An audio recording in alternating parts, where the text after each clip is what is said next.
Well, the 26th African Union Summit is coming to a close at the AU headquarters in Addis Ababa, Ethiopia. A number of resolutions have been arrived at. CCTV's team is on the ground in Addis Ababa, and I now hand you over to Beatrice Marshall for the latest. Beatrice? Mahir, thank you very much indeed, and welcome back to the African Union. And the final day of the African Union Summit has wrapped up, and some very big decisions have been made. We begin in Burundi, where the decision to send in thousands of peacekeepers into that country is off the table, at least for now. CCTV's Robert Nagila tells us more. Bujumbura's position on allowing peacekeepers into Burundi has always been clear. The position of the government of Burundi is clear and has not, moved an inch. If you want to help Burundi, you don't send troops to Burundi. If a person or a group of people decide to go and attack barracks, the answer is simple. There will be retaliation. Throughout the week, consultations have been taking place at the AU on the controversial issue. The country's second vice president believes the African Union took the decision to deploy troops too lightly. It's a quick decision that was taken by the AU without in-depth investigations on the ground. It is true that we've had some issues following the elections, but it was due to the people who started the problem, just to convince the AU and the UN to bring foreign troops so they can set up a transitional government. So now we think that during this meeting that took place at the PSC, we've had the opportunity to explain the reality in Burundi. We hope that this time the AU has the right information and won't fall again under the trap. And it appears Burundi has gotten its way, for now at least. The troop deployment will be delayed until Bujumbura agrees. The international community is concerned of the growing humanitarian situation and lawlessness in the Central African state. Instead, the African Union will be sending a delegation to Bujumbura to convince President Pierre Nkurunziza to allow the deployment of peacekeepers. But if the leaders at the summit couldn't reach an agreement, this delegation certainly has some hard work ahead. Robert Nagila, CCTV, Addis Ababa, Ethiopia. Now, for the first time, Africa is adopting a collective plan to withdraw from the International Criminal Court. Each country is to put together a plan for withdrawal. Kenya and Sudan put efforts in adopting that resolution. In the face of mutating global terrorist threat that is costing us lives and great economic loss in the midst of playing our part in mediating multiple peace processes in our region, we have had to contend with an ICC pursuing weak politicized cases. This has become a huge distraction from our duty to serve our people and this continent fully. That is not what Kenya signed up for when we joined the ICC. I highly doubt that those of you that are its members expected this to be the way the court would conduct itself. As a continent and a union, we have sought constructive engagement with the ICC and supported its reform. In previous decisions, this Assembly has supported amendments to Article 27 of the Rome Statute to align it to the norms of customary international law on impunity for heads of state. We have supported amendments to give effect to complementarity as a cardinal principle of the ICC. We will not and must not tire in this effort to reform the ICC. I therefore urge you to adopt the resolutions of the Ministerial Committee on ICC and include a new mandate to develop a roadmap for withdrawal from the Rome Statute as necessary.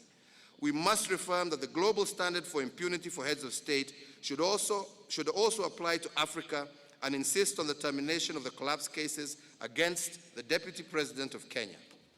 Together, we can make a powerful statement that reflects our refusal to be carried along in a vehicle that has strayed off course to the detriment of our sovereignty, security, and dignity as Africans. Well, let's get to more now on the significance of those resolutions. And CCTV's Robert Nagila has been following those developments here at the African Union headquarters. He's joining me now. Robert, can you give us more details, though, on the significance of those resolutions for Kenya and Sudan regarding the ICC? And exactly what are the details for that withdrawal plan?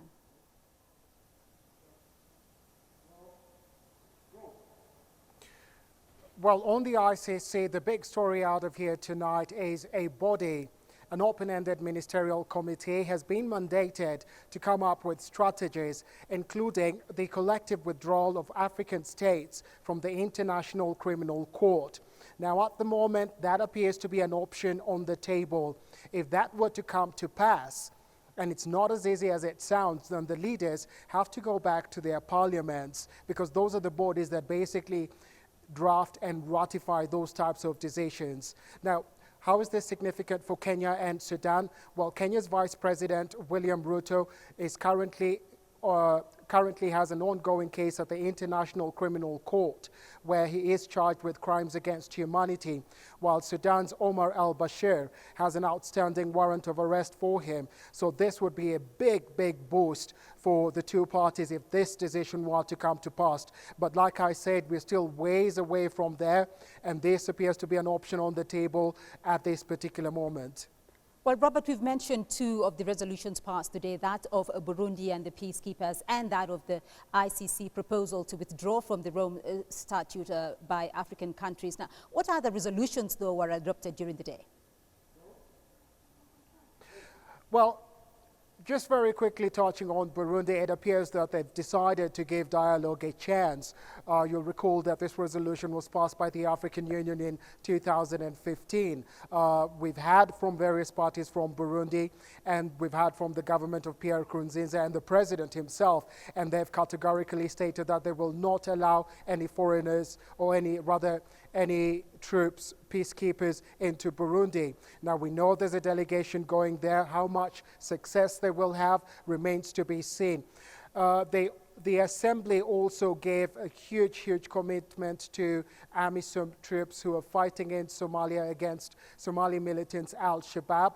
Now, we are yet to see what that commitment entails, because as opposed to other years where we had detailed briefing after the closing ceremony, where we were told what resolutions were already cancelled, now this will give them some, not just synergy, but will also allow these countries to be able to link up with the African Union and the Peace and Security Council when they do request assistance or need assistance in terms of fighting these militants on the ground. Beatrice? Well, Robert Nagila for us there at the African Union. But plenty more happened here at the African Union today, including the honoring of health workers during their tireless efforts in the fight against Ebola in West Africa last year. Now, the African Union's Commission Chair handed out the awards to volunteers, to those who provided funding, to civil society, and to governments. Nkosazana Dlamini Zuma thanked them for their work and the sacrifices made. We would like to honor both those health workers who sacrificed, but also to acknowledge and say thank you to the countries that also contributed to this fight. We also remember the tragedy of more than 881 health workers on the front line of the response of Ebola who paid the ultimate price. We'd also remember the lives lost through Ebola, and of course our hearts goes out to those who remain behind, especially the orphans. And we also want to salute and express our sincere gratitude for their solidarity and collaboration. Now, according to the agenda of the African Union Summit, a press conference was scheduled after the closing ceremony this afternoon. There, it was expected that the resolutions would be officially read out. But instead, the new African Union Chair, Idris Deby, closed the summit in record time. Let's take a look. As we need to be firm against terrorism, and so much for the internal crisis in the states, the key word should be dialogue. In the case of Burundi, South Sudan, where African Union must pursue its efforts so that these countries can find a way to peace. Well, the African Union Summit has wrapped up, but was the summit itself a success? Well, CCTV's Girum Chala sat down with the African Union Commission Deputy Chair Erastus Mwencha and finds out more. The summit decided to pick on a few items that are of interest or of concern. For instance, the whole issue of governance, where this was discussed in detail. the whole issue of financing our agenda of the continent, then the peace and security. And with these three themes, the summit has had time to look at all perspectives, give guidance, come up with modalities on the way forward.